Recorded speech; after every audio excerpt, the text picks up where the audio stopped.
a todos los que nos acompañan. Muy en especial saludos a todas las mujeres hermosas del Ministerio Virtuosa. Mi nombre es Yadira García y es un honor poder compartir contigo acerca de lo que Dios me ha enseñado a través de este libro que hemos estado estudiando durante las últimas semanas. Sufrir nunca es en vano, por Elisabeth Elliot. El título del libro nos resume el punto principal de su contenido.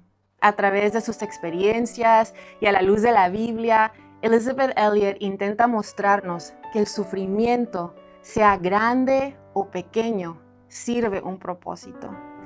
Y en las últimas semanas hemos aprendido que cuando realmente conocemos a Dios, entonces podemos responder a las dificultades de la vida con aceptación y gratitud. Solo entonces podemos obedecer y ofrendarle a Él toda nuestra vida, lo bueno, lo malo, lo ordinario y lo extraordinario. Y cuando aprendemos a vivir de esta manera, entonces sucede algo en nosotros. Somos transformadas. Y es acerca de esta transformación que quiero hablarte el día de hoy. Elisabeth Elliot lo llama una transfiguración y lo explica en el último capítulo de su libro. Transfiguración. ¿Qué te viene a la mente cuando escuchas esa palabra? Confieso que no es una palabra que yo uso muy a menudo, quizás nunca. Pero Elisabeth Elliot lo usa para describir la transformación que Dios quiere obrar en nosotros a través del sufrimiento. Escucha bien esto. Dios usa el sufrimiento para cambiarnos de tal modo que podamos reflejar la gloria, el carácter y la vida de Cristo a otros. De esta forma somos transfigurados. Y esto es a la vez simple y profundo. ¿Cómo somos transfigurados a través del sufrimiento? Elisabeth nos da 3 principios para responder a esta pregunta y voy a intentar explicártelos en mis propias palabras.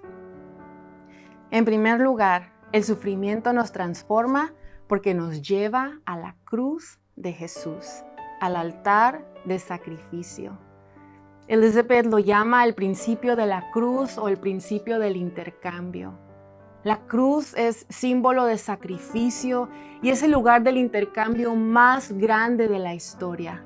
Jesús murió para darnos vida. Jesús tomó nuestra condenación y nos dio su libertad. Jesús tomó nuestra vergüenza y nos dio su justicia. Ahí intercambiamos lo peor de nosotros a cambio de lo mejor de Cristo. Sin embargo, esto es posible solamente porque Jesucristo nos dio su muerte primero. Y ahora, como sus discípulos, Jesús nos invita a participar de su sufrimiento. De hecho, nos llama a participar de este intercambio todos los días, morir a nosotros mismos, tomar nuestra cruz y seguirle. Muchos creyentes tenemos la idea de que ir de gloria en gloria y vivir una vida cristiana victoriosa significa que toda enfermedad será sanada, toda relación será restaurada y que todos nuestros deseos serán satisfechos. Viviremos vidas prósperas y felices de acuerdo a los estándares humanos. Aleluya, amén. Pero Jesús vino a revolucionar nuestra idea de la verdadera grandeza. Hablando de su muerte, Jesús dijo: voy a mostrarles lo que es la gloria.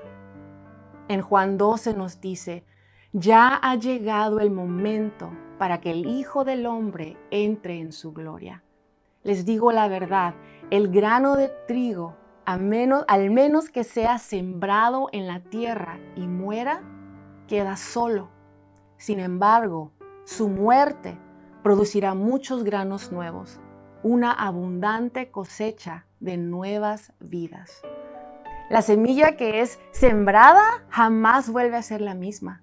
Se convierte en algo mucho más glorioso, pero primero tiene que morir. Tiene que dejar de ser esa simple semilla. Y de la misma manera, nosotros debemos morir. morir a nuestros deseos, a nuestra necesidad de controlar todo, morir a nuestras falsas expectativas, morir a nuestra naturaleza pecaminosa, para así tener la vida de Cristo. Debemos morir para ser transformados en personas fructíferas, en personas que bendicen a otros. Dios usa el sacrificio y el sufrimiento para cambiarnos y alinearnos con su voluntad. A veces solamente así, a veces a través de lo que llamo bendiciones disfrazadas, porque al principio no parecen bendiciones, Él logra captar nuestra atención.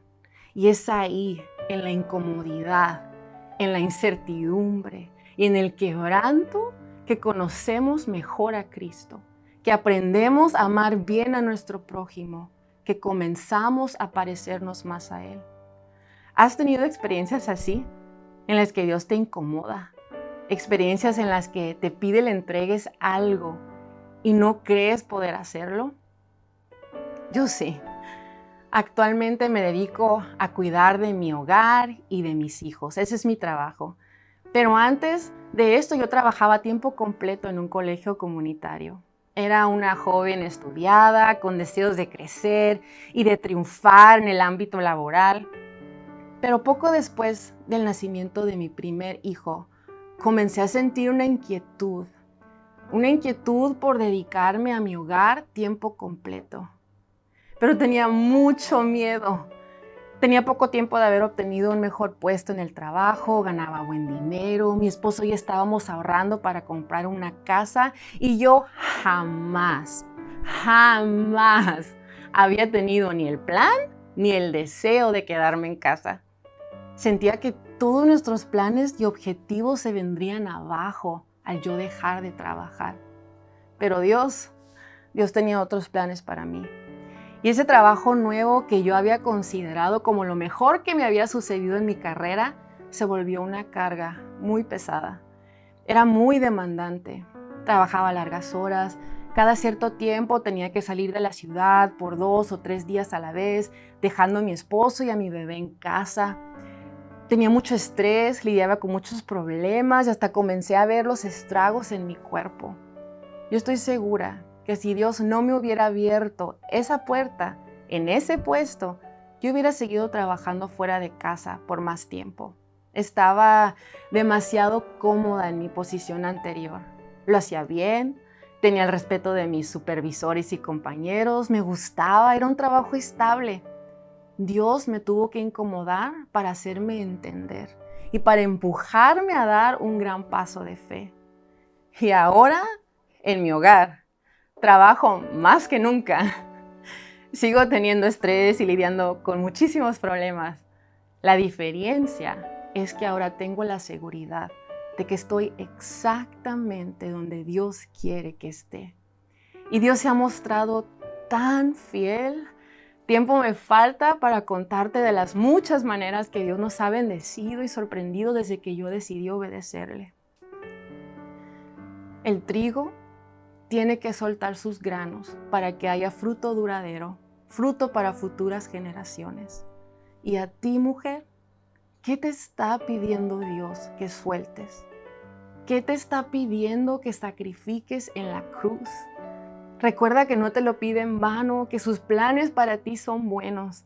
A veces nos aferramos a cosas, a personas, a posiciones y demás sin entender que Dios tiene algo mejor, mucho mejor preparado para nosotros.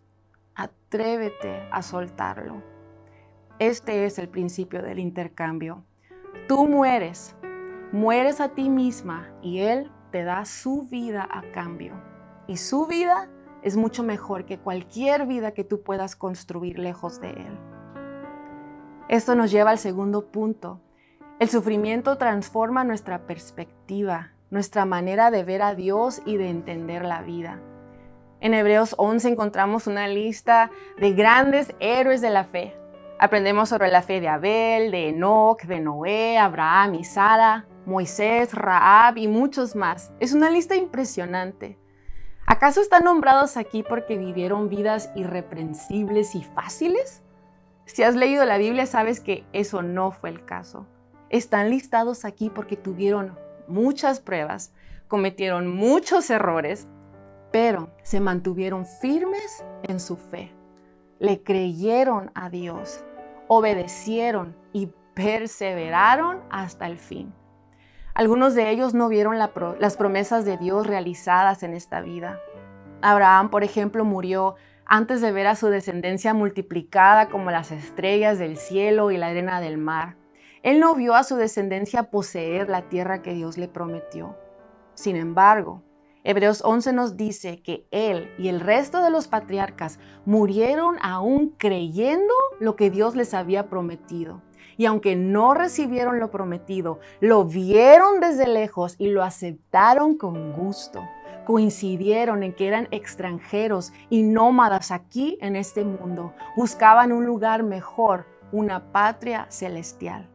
Por eso, Dios no se avergüenza de ser llamado el Dios de ellos, pues les ha preparado una ciudad. Ellos tenían una perspectiva transfigurada.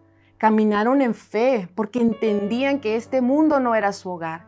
Entendían que de este lado de la eternidad no todo se resuelve, no todo es justo, no todo tiene sentido, pero conocían a Dios, sabían que Él siempre cumple sus promesas y eso era suficiente. Vivían con los ojos y la confianza puesta en Él a pesar de sus circunstancias. Tomemos otro ejemplo. Por ejemplo, a Sadrach, Mesach y Abednego. Cuando el rey Nabucodonosor los confrontó por no haberse postrado para adorar a su estatua de oro, ¿cuál fue la respuesta de estos tres jóvenes?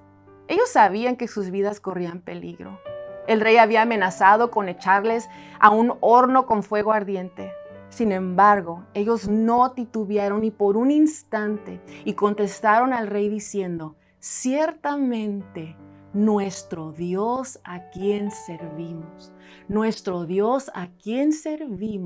puede librarnos del horno de fuego ardiente, y de tu mano, oh rey, nos librará. Pero si no lo hace, has de saber, oh rey, que no serviremos a tus dioses, ni adoraremos la estatua de oro que has levantado. Sabían que Dios tenía el poder para hacer cualquier cosa, pero también sabían que si Dios no lo hacía era porque en su soberano plan, en su perfecto plan, Él quería hacer otra cosa. Él tenía planes que iban más allá de mantenerlos en vida en ese lugar. Ellos no sabían qué iba a suceder, pero sabían en quién habían confiado. ¿Y nosotros cómo vivimos? Nosotros sí tenemos el final de la historia. Sabemos cómo terminaron sus vidas los héroes de la fe y estos tres jóvenes valientes. Su sufrimiento, derrotas y victorias nos animan y fortalecen nuestra fe. Nos recuerdan que Dios es fiel, poderoso. Nos recuerdan que Dios siempre está obrando. Nos recuerdan que nuestra vida es solamente una pieza pequeña en una historia mucho más grande, en un plan grandioso. Esa es la perspectiva que debemos mantener. Elizabeth Elliot dijo: Él llevó todos mis pecados, todas mis aflicciones y todas mis penas. Sin embargo, todavía hay una historia que completar. Todavía hay un proceso que yo tengo que vivir. No lo entiendo, simplemente lo afirmo, lo acepto. Así vivieron los héroes de la fe y así debemos vivir nosotros en medio del sufrimiento. En su tercer punto, Elizabeth Elliot habla acerca de las paradojas que vemos en la Biblia y dice que necesitamos una perspectiva transfigurada de estas paradojas y el sufrimiento nos ayuda a lograrlo. Y si no sabes bien, una paradoja es una aparente contradicción. Son dichos o hechos que parecen contrarios a la lógica. Y en la Biblia encontramos muchas paradojas como las siguientes. La grandeza se encuentra en humillarte y servir a los demás. Cuando soy débil, entonces soy fuerte. El oro más puro y refinado sale del fuego más ardiente. El mejor fruto brota de la poda más drástica. Podemos tener gozo en medio de la aflicción. Si pierdes tu vida por la causa de Cristo, entonces la encontrarás. Y quizás la paradoja más grande es que no hay redención sin sufrimiento. Cristo compró nuestra libertad y nuestra salvación, pero le costó su sangre, su vida. Y si queremos conocerle y parecernos más a Él, tenemos que sufrir. Pero piensa en todas las cosas bellas que han surgido del quebrantamiento, cantos que han tocado nuestros corazones, arte, poesía, aún muchos de los salmos y pasajes bíblicos que ahora nos confortan y animan son el producto del sufrimiento de sus autores. En mis momentos de mayor debilidad es cuando he experimentado el amor y el abrazo de Dios más fuerte que nunca.